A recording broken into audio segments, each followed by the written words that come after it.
Alam ko at magkasama tayo ngayon. Nandiyan si Tyrone, kasama si Belle.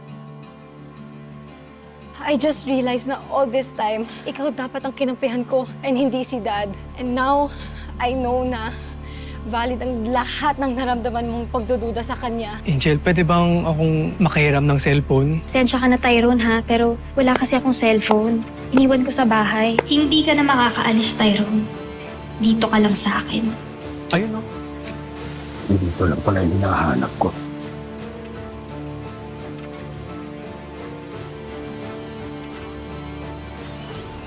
Angel!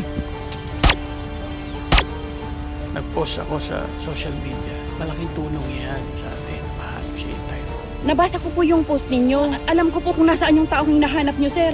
Sigurado ka? Ngayon na alam mo na kung nasan si Tyrone, siguraduhin mo na magagawa ko yung plano natin.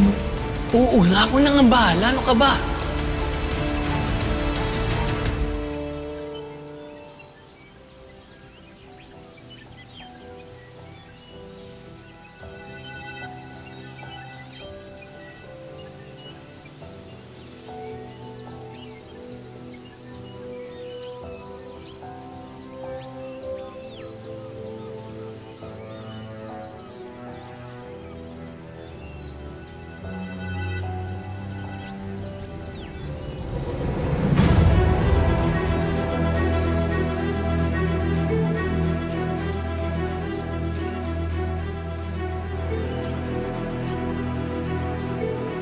Si Tyrone nga.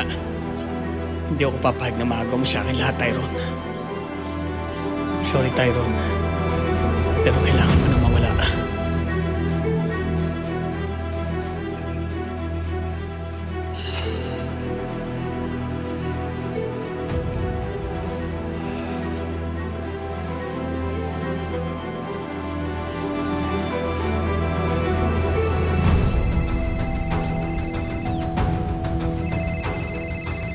Milanya.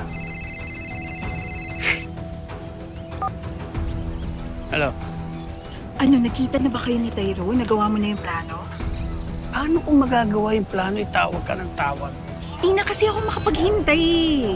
O pues, habaan mo, pasensya mo. Ha? O sige na. Kung makawala pa si Tyrone sa akin.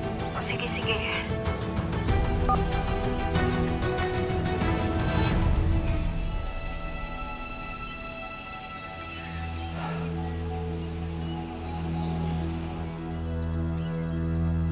Magkikita na tayo, Nay.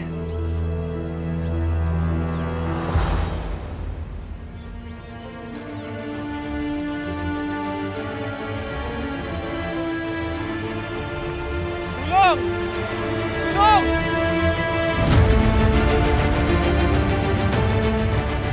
Last mo kay Prof. J. Grabe. Sobrang hirap ng test namin last time. Pero okay lang, malapit na din naman tayo graduate eh. Konting push na lang. Ben, okay ka lang ba? Sorry. Parang medyo nahilo lang ako.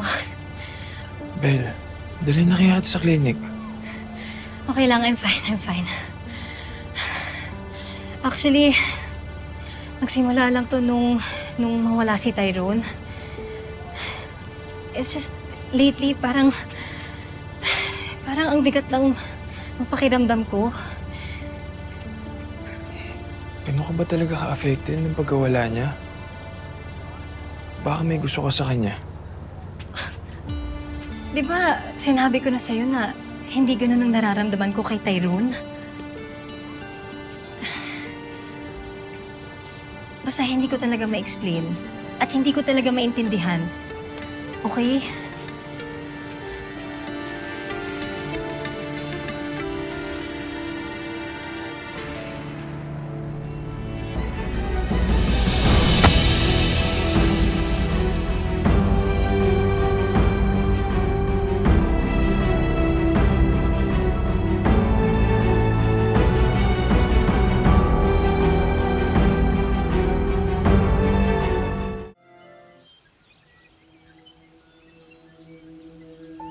Kasalanan mo tumila niya eh.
Rochelle?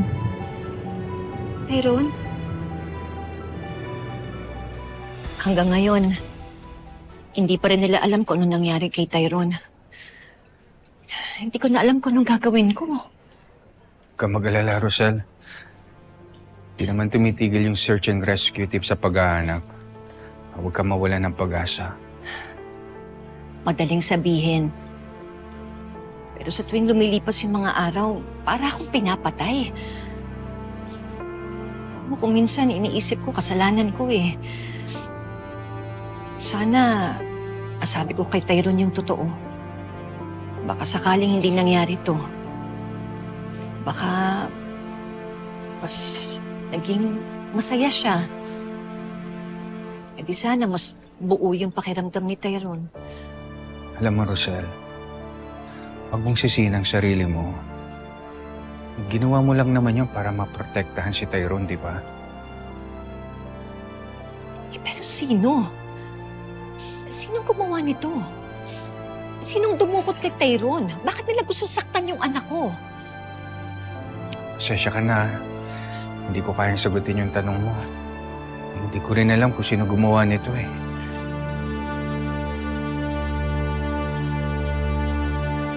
Tyrone, huwag kang mag-alala. Ligtas ka na, ha? Alam mo, mabuti na lang sinundan kita. Tyrone! Teka, bumalik ka muna dito. Ubusin mo muna to, oh. Kasi mahaba yung lalakarin mo. Tsaka mainit. Ubusin mo na to, sayang eh. Sige.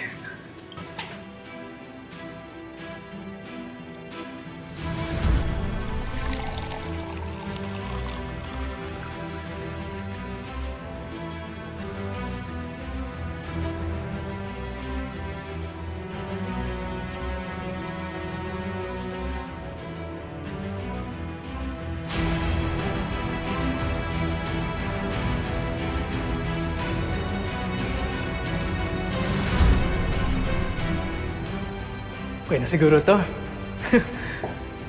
Salamat ulit, Angel, ah. Ingat ka.